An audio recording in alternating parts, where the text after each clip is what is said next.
Welcome back to the PolicyViz podcast. I'm your host, John Schwabish. Well, welcome to a new season of the show. I hope you had a delightful summer and a restful summer and a safe and healthy summer. I spent a lot of time just relaxing, working from home, going into the office a little bit more. Very nice summer here in Virginia. Unfortunately, while a lot of the country was under terrible heat extremes, terrible weather, it was actually quite nice here in Virginia. So I don't know what to tell you about that, but I am ready to come back for another season of the podcast. Very excited for the guests I have for you today and going on into the fall and, of course, into next spring. Lots of stuff going on here at PolicyViz. I've been writing a lot of new blog posts, thinking about a lot of different types of things in the area of data visualization, including qualitative data visualization, how we should convince our managers and our bosses to think about data visualization. I also just finished a new virtual data visualization course. So if you or your organization's never thought about trying to learn more about data visualization and didn't want to bring in a trainer for a full day thing, I just partnered up with Skillwave to offer a new course, The Art and Science of Data Visualization. I'll put a link to that in the show notes. So that might be something that you would be interested in learning more about. If you listen to the show, you probably would like to learn more about data visualization. So I hope that will be a class that will be useful to you. I'm also thinking about doing lots more stuff with Excel. As you probably know, I published a new book, Data Visualization in Excel, last May of 2023, and that book has been doing great. And so I'm trying to do more video tutorials on YouTube and on my Instagram feed so that you can learn more about how to do better with data visualization in Excel. Lots of stuff coming up, lots of changes in the field, particularly around social media as Twitter, now X, has sort of changed the feeling of the field. But I'm still out there trying to do my best to convince people to think harder about communicating their data through better charts, graphs, diagrams, and more. All right, having said all that, let's turn to the first episode of the 10th season of the PolicyViz podcast. I am so delighted to chat with Maureen Stone, formerly of Tableau, now retired, about color. As you surely know, color is one of the more important aspects of our data visualizations. It can help encode values. It can help direct people's attention.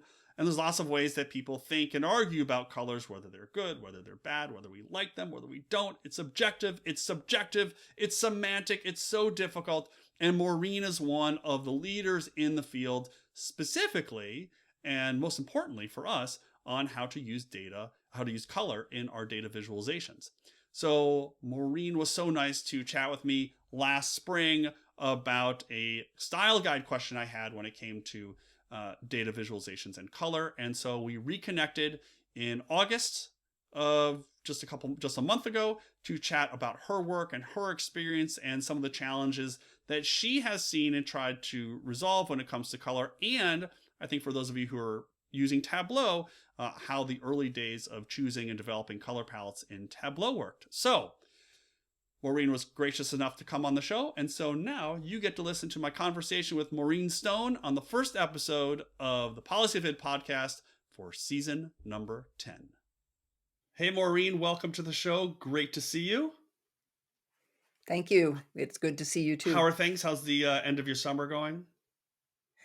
Oh, it's been surprisingly busy between doing some music stuff and went down to the SIGGRAPH 50th conference. Right. This is the ACM SIGGRAPH graphics conference. And then getting ready to talk to you. So I think like my kids started school yesterday, so it kind of feels like my life kind of revolves around the school year. But I'm guessing now that you're retired, you don't really have that kind of pace anymore. I don't have that kind of pace around school, Yeah. have it for years. My Yeah. kids are well out of the Right. house. But by being an amateur community orchestra Yeah. player, it seems like, and my husband is too, it seems like the structure in our life is coming from the rehearsal schedules. But I'm also trying to get some more things in structured that are around tech and color and the like. So your podcast is a very welcome Oh, great. deadline. All right, great. So I think most people, I mean, certainly everyone who uses Tableau, but most people in the data visualization field know you from your work on color, your book, A Field Guide to Digital Color. And so I wanted to get into that, but I think it'd be really interesting for people to hear a little bit about your background and how you ended up at Tableau in the very early, like at the beginning, working on the colors, and we can talk about that in a little bit. But maybe you could just tell folks a little bit about your background and how you ended up there. Yeah, thanks. So I've spent the first 20 years of my career at Xerox Palo Alto Research Center, Xerox Park. And I was there in the late 70s, starting in the late 70s, um, doing illustration and design systems under John Warnock and Chuck Geschke, who are the Adobe founders. Mm, And we were really early into the whole world of graphic design and imaging going digital. And so there was this big transition from stuff that had been crafted by experts, done with film, to it's all just bits now. yeah. Being part of the computer graphics community, of course, there was this revolution in how people were creating things. You didn't have to paint it, you didn't have to go point a camera at it, you just mushed bits around. Right. And they were creating these wonderful images, um, kind of things that we now see in movies. We're all digital photographers now, And so, um, in that context, I was working specifically on illustration and design tools, but was very interested in color and how it affected, how you created it and then how you got from the display out to the print. Mm, And that task, which is actually really hard, so anybody who's been around long enough, I mean, it's still a problem. You make a beautiful thing on your screen, you press print, you go, "Oh my gosh, what is it?" yeah. Um, Back then, it was really hard, and what came out of the printer was really Mm, bad. So that got me pulled into um, the image reproduction world, and to solve that problem, we had to get away from thinking about color as just RGB values or printed CMYK values and think about what they meant perceptually. So we had to go in and out of a perceptual color space and understand how people thought about color mhm, and could see color. So that's what really got me kicked off into the color world. yeah. And that was the mid 80s, and did that work with some folks from the University of Waterloo. So from there, I kind of said, wow, I like this color stuff, and got engaged in the people who do practical color of various forms, started bringing ideas to the computer graphics community. Um, and after a while, I did a kind of shift in my, um,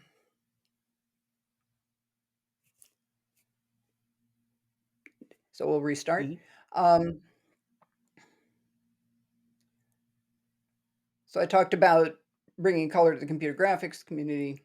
Sorry, losing train of thought. It's fine. It's fine. Um, Yeah. So bringing color to the computer graphics community, kind of full stop. Hopefully, mhm, you can just get that out of yeah. the previous one.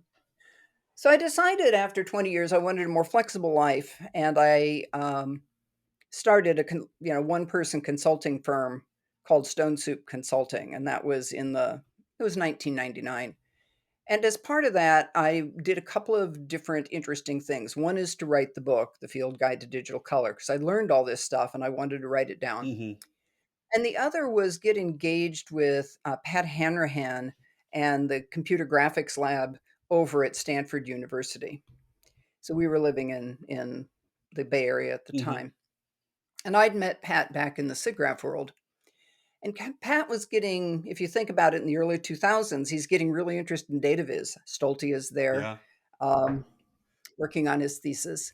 And so Pat and I got together, and he says, I want to think about how best to use color in visualization. Let's work out some principles. I'm giving this course. And together we came up with some very key ideas about using color for function Mhm, and how you would use it in Viz, how to take this massive world of color and kind of précis out what we really needed. mhm, So cool. And suddenly we moved to Seattle because of my husband's job. mm, I'm still contracting. right. And a little later that year, I get a call from Stolte and Jock McKinley and Christian Chabot. And they say, we've got this thing called Tableau, which I actually had known about. And I've known Jock Right. forever. as well. Can you come help us make the color really, really excellent? Mm. And I thought, sure, that sounds Yeah. great. That sounds like fun. Color for bar Yeah. charts. How hard can it Right, be? right. And that just turned into my second 20-year career.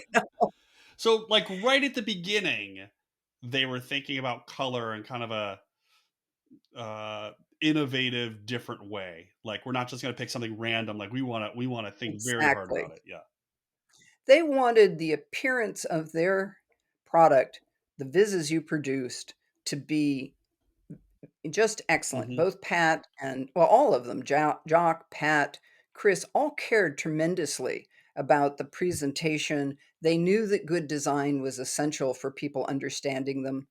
Um, and this is back in the world when, people were using Excel and gray backgrounds and black grid Yeah. lines and screaming bright colors, and everything created around data looked Yeah. terrible unless you were doing very bespoke sort of Right. visualization.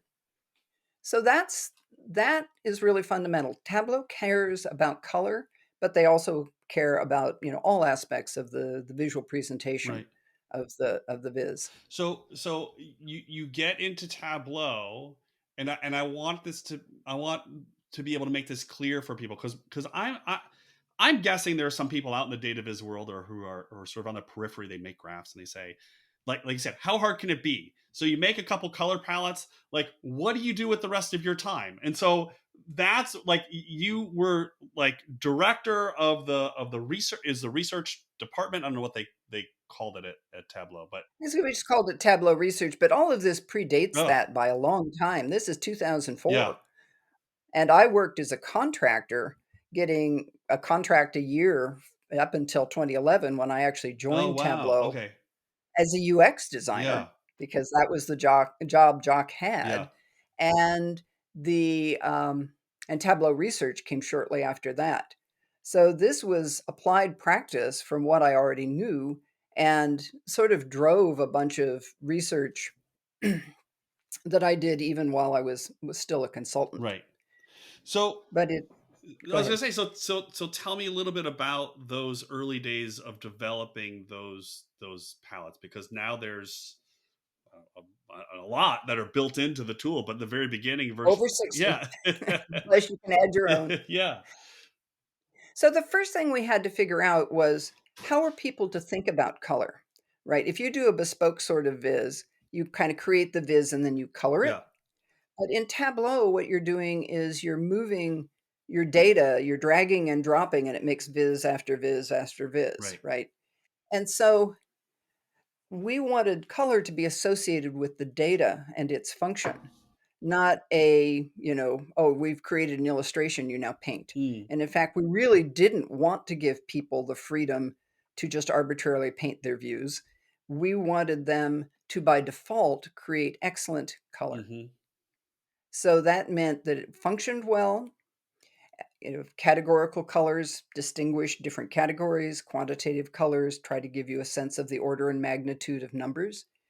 And we wanted the viz to be front and forward and all the other stuff quiet behind Mm. it, the grid lines, the background, anything we called formatting. And we wanted it to be right for every view. Hmm. So that makes the problem really, really hard, because when I assign the color to the data, to the categories themselves, not to the marks, Hmm. then you start seeing a lot of interesting challenges about, um, well, that color looks good small, but it looks terrible large. Yeah. Um, I've got a lot of categories here. How do I remember what color goes with which? I can always produce a legend, but we discovered people kind of liked them to be semantic. Hmm. Um, of course, there's issues of legibility and accessibility. There's issues of, um,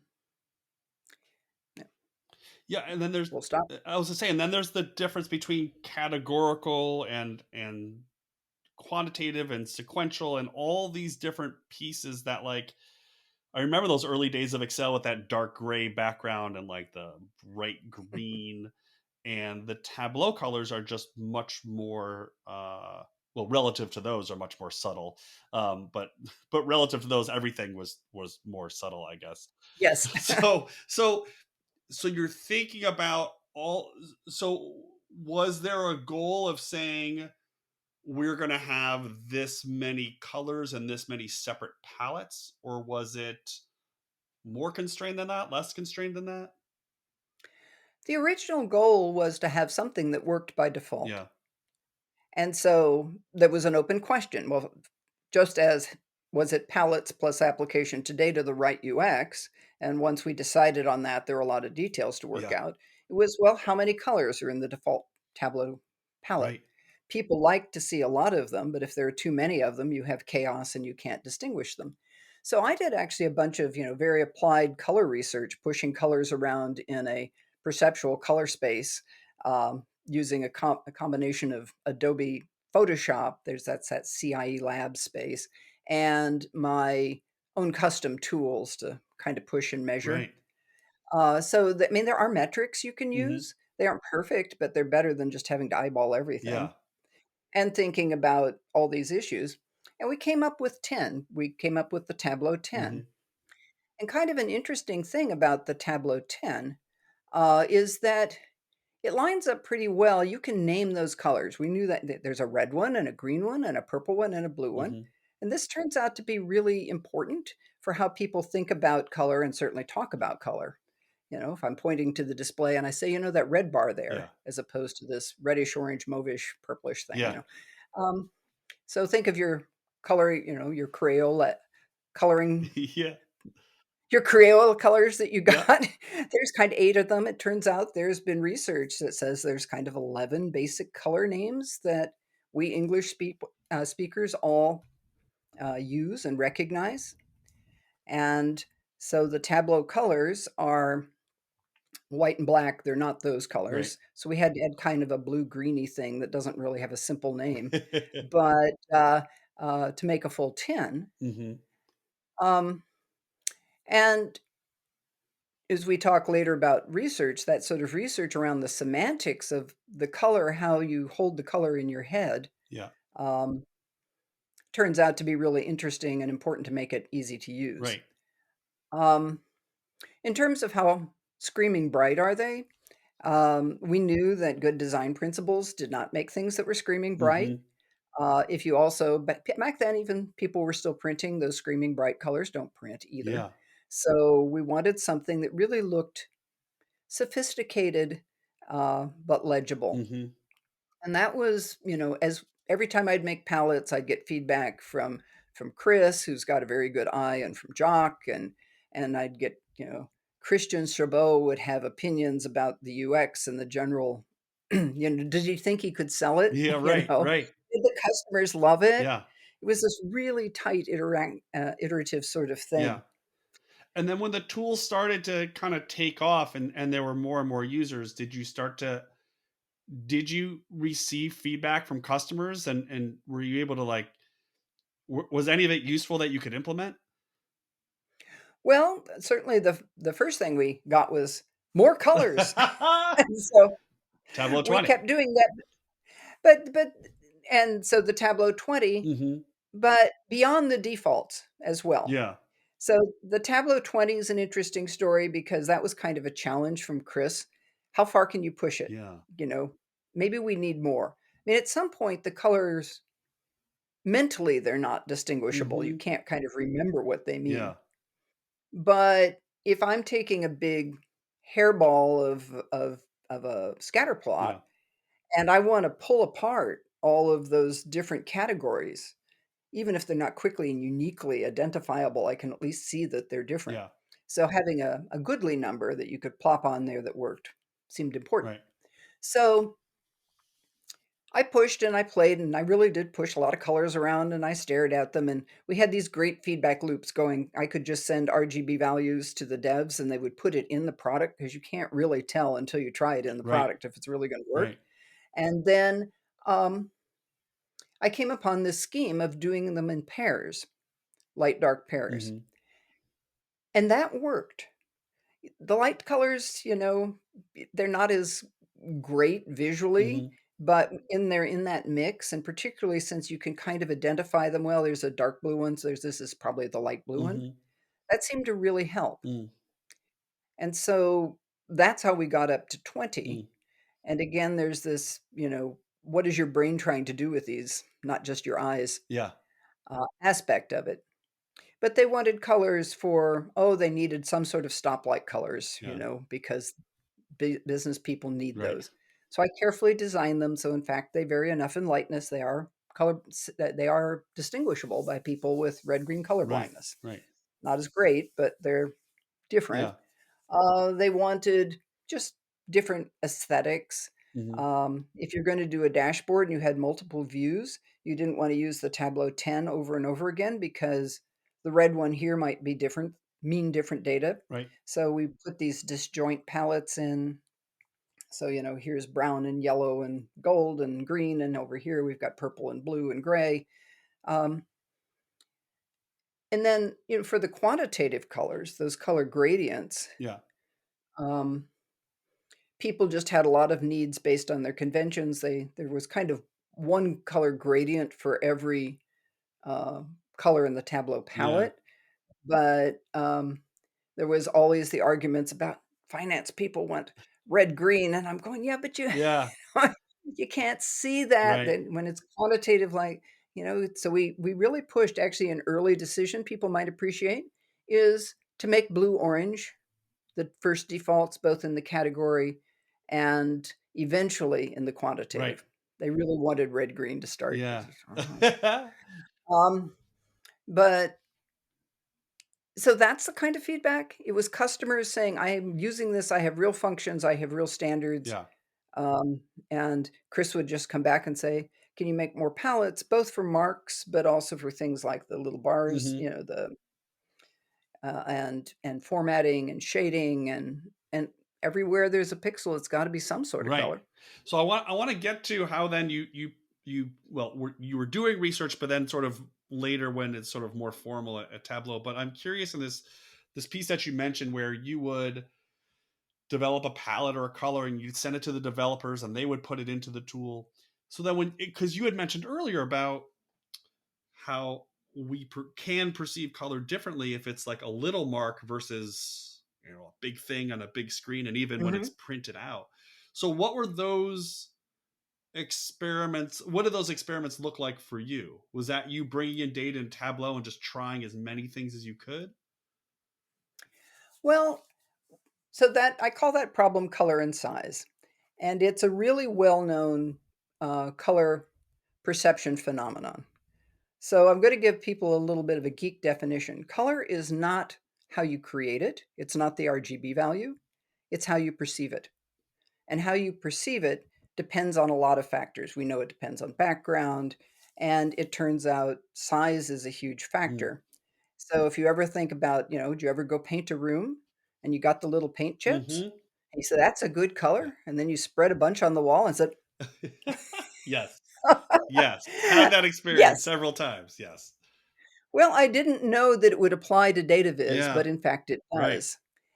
And so the real problem is if so technically what happens is that as the stimulus, as the thing you're looking at gets smaller, Hmm. the color appears less vivid, Right. less colorful. Yeah. Okay. And as you shrink them way down, you pretty soon you're just getting kind of warm, cool colors. Mm. Um, just two cases. And you come up and anyway, it's Yeah. interesting.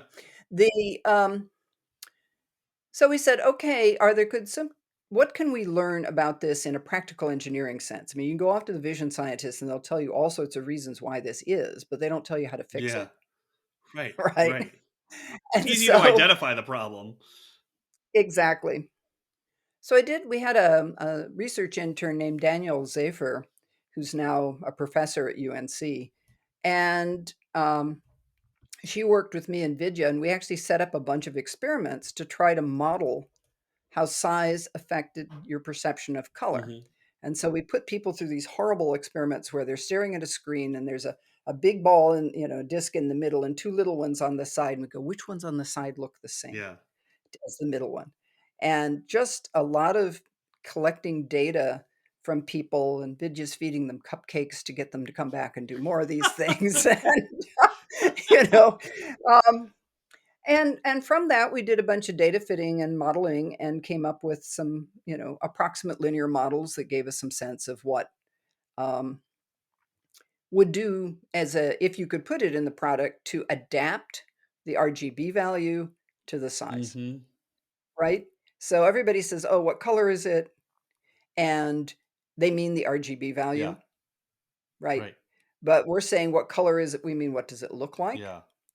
And so we actually have to me, the most fascinating example of where people see this was in like the background washes that you want to use across lines or just to make the background a different Mm-hmm. color. Those need to be really, really light. Yeah. I mean, if you're working in a dark on light world, you want things that are just off the Yeah. white. So, what does a typical formatting color picker look like?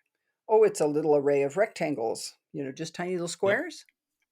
Um, and if you make those colors light enough to be aesthetics and you make them little squares, you can't tell them apart. Yeah. Yeah. You just simply can't. Right. So we had to do various tricks. Now, asking the Tableau engineers to put in my evolving model of color and size, they did not want to hear about that. But they were willing to do some little engineering hacks Yeah. that we worked out for the early versions of Tableau. We first started by having the colors in little triples. Mm-hmm.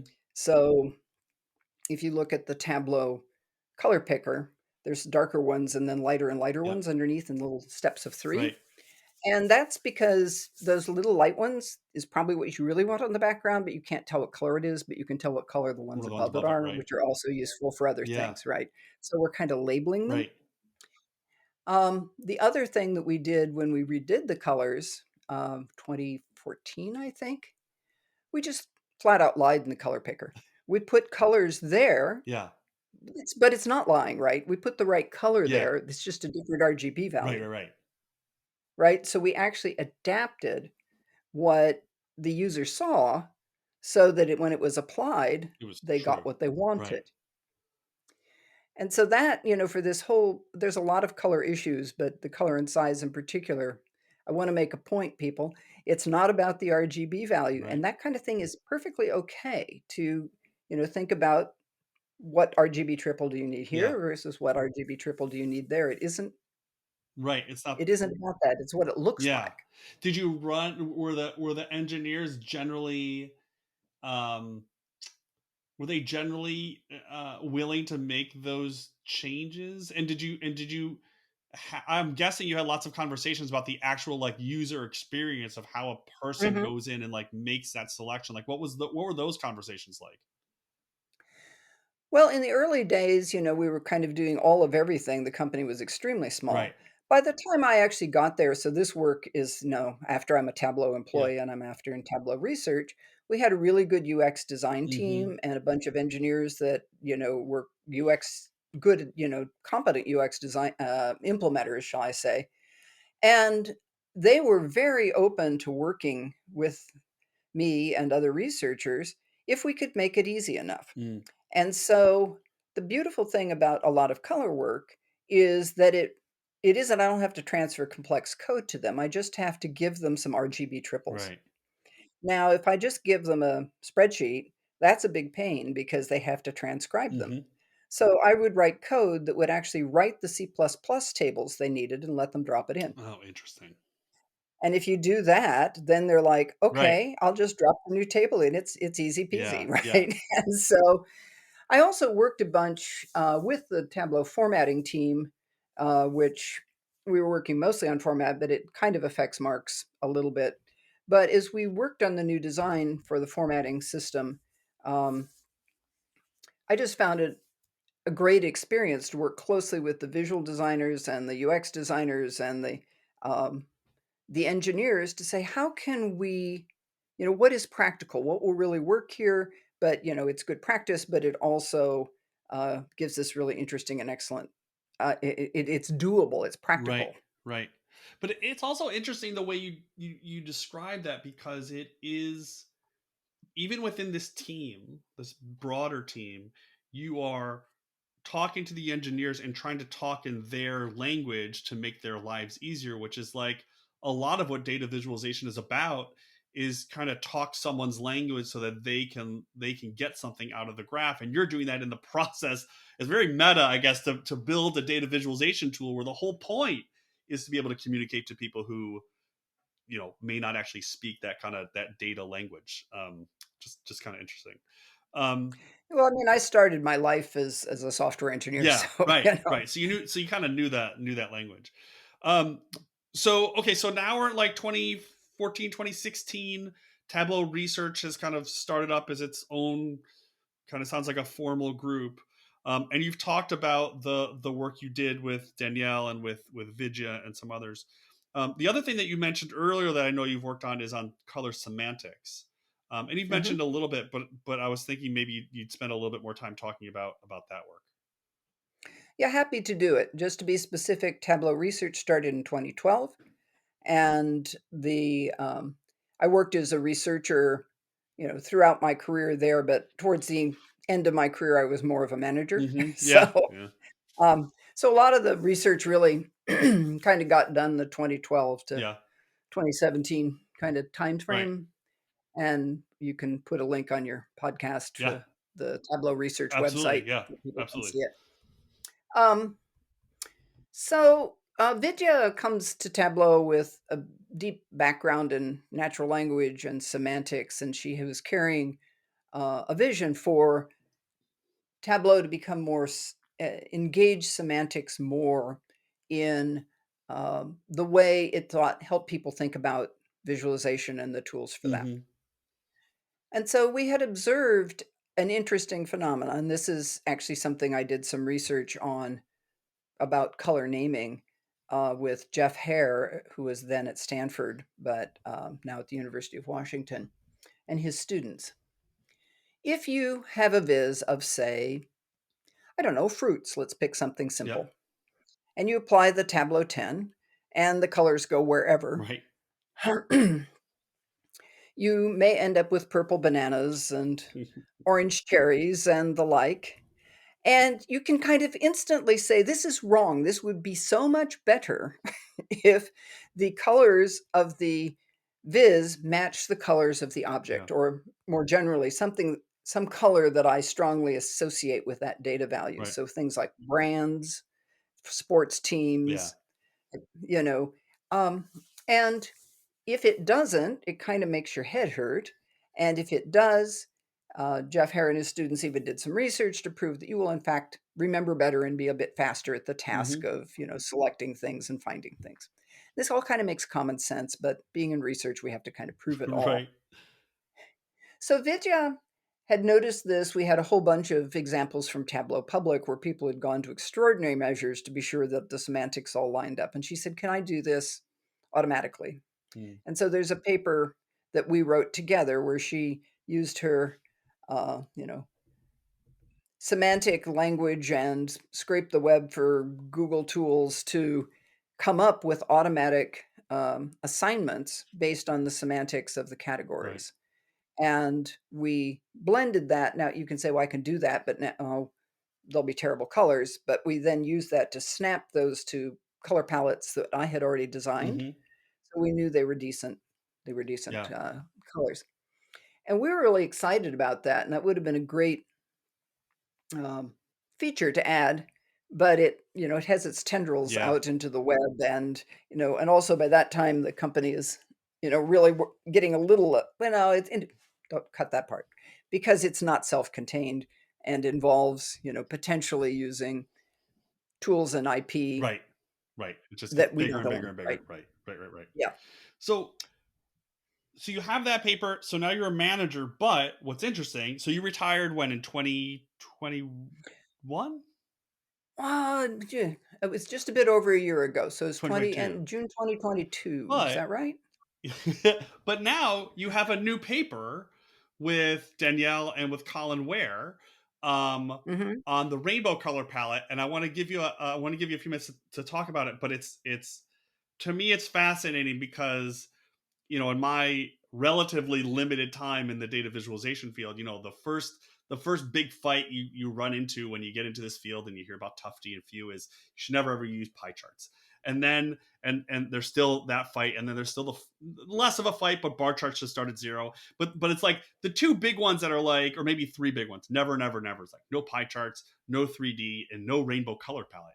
And you have a new paper out. I'm gonna bring it up because I want to make sure I get the title exactly right, because it's right here. So rainbow color maps are not all bad. So this is like this yeah, I don't know how many people get excited about this. For me, this is really exciting, right? This is like shaking one of those like fundamental beliefs. Yeah, right. Shaking the fundamental beliefs that people have, but maybe not based in certainly thorough research. So I thought we would talk about that before we wrap up, because it's really kind of exciting stuff, I think.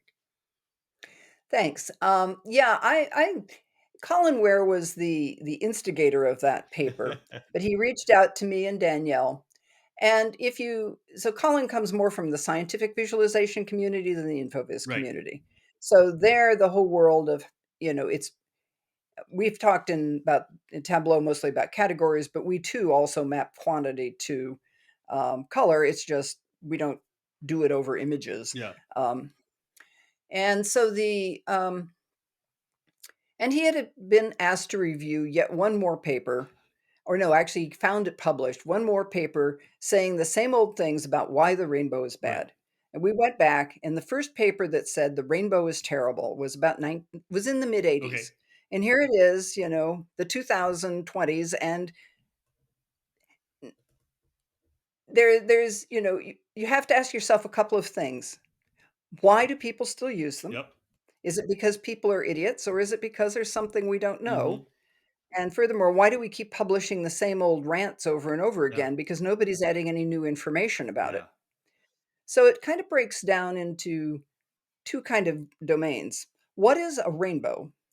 Is the first one. The original rainbows were, if you think of the HSV color space, and you just kind of go around that circle. Mm-hmm.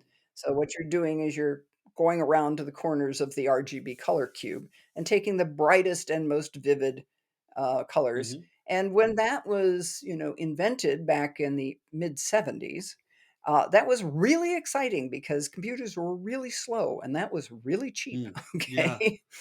And it was better than asking people to think in RGB, fine. But when people started doing digital imaging um, for visualization of this PolicyViz stuff, they grabbed that and they plopped it on their images and they created visual chaos. Mm-hmm. Okay. But we know why that particular rainbow creates visual chaos. And one of the reasons is because the colors in lightness are jumping up and down and up and down. Whereas if you think about, a 3D, an image of a 3D surface, you would want to look at it in grayscale and see the shading just exactly like it would be in nature with the black and white photography, while your eyes would work. And your color map needs to do something similar. Right. Otherwise, you start losing shape from shading. Mm-hmm. But a lot of his tasks aren't shape from shading dependent. Right. Um, and there are a lot of rainbows that are can be made. I mean, a rainbow is just a multicolor color Right. map, right? We use them all the time, and people like them Mm. because the classic, I'll just start with one color and make it lighter. You can't see really very many Yeah. levels, especially if the data is scrambled. Yeah. Okay. And so people add some color to it, and now the fact that your brain says, oh, this is the red part, Mm-hmm. and we're back to semantics again. This is the blue part. Yeah. This is the green part. Yeah. X is kind of a ruler for where you Yeah. are, okay? And makes it really easy to create categories, regions of similar data values. Yeah. Now, the other problem is if those are arbitrary categories, they don't have anything to do with the data semantics, then they give you, a false idea of what's Right. important. Um, but if they do line up with the data semantics, in fact, it's extremely powerful. Mm. So that is, this is about the task and why people do it. Yeah. Um, and so our messages were twofold. If you're going to do rainbows, use good rainbows. Mm-hmm. We know enough. You can stop beating up the HSV rainbow. Yeah. Yeah. I don't want to see another research Right. Use an paper HSV one. Right. that compares it to well-designed multicolor Yeah. ones and says, "Oh, this one is terrible for all these reasons." I'm going, that's in the literature. Yeah. Um, but then again, now we're back to, well, so why do people Yeah. want multiple colors, right? Yeah. I think we're hearing something about how it is easier to see if you do get these Mm-hmm. categories. Um, and even for some tasks, I'm less familiar with than Danielle and Collins, but especially Danielle is going, even the bad old rainbow Mm-hmm. doesn't work too badly, Mm. once you get used to it. Because, in fact, what you do want is to color these things that are the same values in different part of the images, bright, recognizable Yeah. colors. Yeah. And that's a very different, so we just don't know enough about what people Right. want and what they're trying to do with the color in these quantitative situations. But it's so interesting because it also ties back to what you said earlier about semantics and a yellow banana versus a purple banana, and also your conversations with the engineers, because I remember talking to, I think, like family, and talking about the rainbow color map and how, in the hurricane, or the weather Mhm. map, saying it's not, you should use something different. Like, why? Red means it's hot, blue means it's cold. So like, people understand it like at a sort of a Yep. core level, but then we get into all these arguments, and the three of you have sort of demonstrated, which to me, I don't want to say it was mind-blowing, I'm not going to go that far, but like the fact that, yeah, the rainbow palette doesn't have to be kind of the one that you just see online somewhere. You can vary those segments, and that, I think, is just really interesting. um Well, you touch on a really other important factor. In those weather yeah. maps, people are really familiar with Right. this. And they're not, in some sense, they're not broken, right? What you're doing is you're saying this is hot, this is Right. cold, and you can set them up so that, yeah, the color name shifts at on the tens Right. boundaries, right? So 60, 70, 80, 90. That would be like really easy to read, Right. Right. right? Right. And that so you know, why yell at some based on some principle? You have to think about what people are doing. Right. Exactly. Sad thing with the color maps is they're keeping having to extend them up in terms of temperature, Right. but, Right. So I want to close up by your thoughts on, because you mentioned several times already that there's more to know, and I'm curious mhm. where you think the big areas are that people can and should and are exploring in the research world. Well, I would say both research and product. So Hmm. one is simply to, stop focusing on single vises and start thinking about dashboards and more complex Yeah. displays, right? That I've seen some early research on people trying to normalize the colors across different, you patch together a bunch of views, and now you want, anything that's the same data value to have the same color, and anything that's a different data value to have a different color. Right. Well, computers can help you do this. Yeah.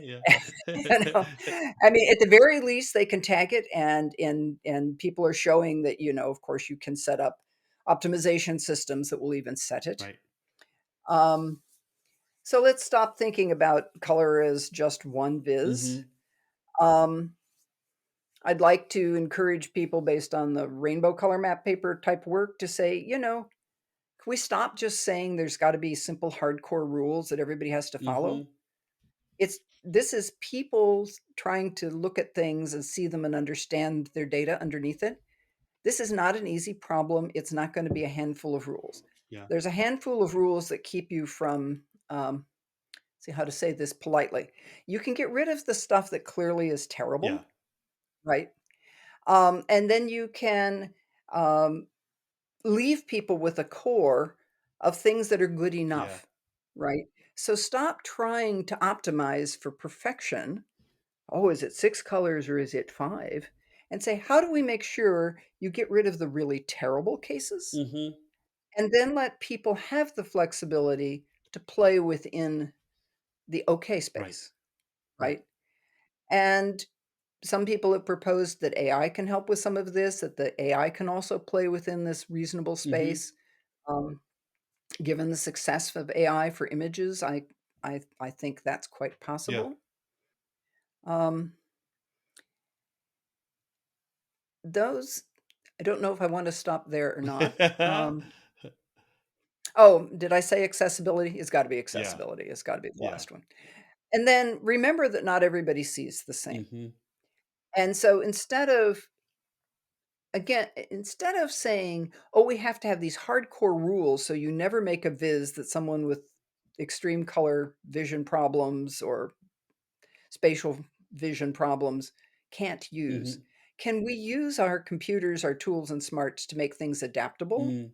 Um, you know, and let people kind of give you feedback about what's useful and what's not, Yeah. right? If color can be really important and it can be really not important. Hmm. You can make perfectly good visualizations in grayscale. Right. And in fact, my primary recommendation for accessibility is that all the important stuff should be visible in a grayscale version of your Mm. viz. If you can't get it right in black and white, is what designers have been saying Yeah. forever. If it's You have to distinguish the marks, double encode them, you know.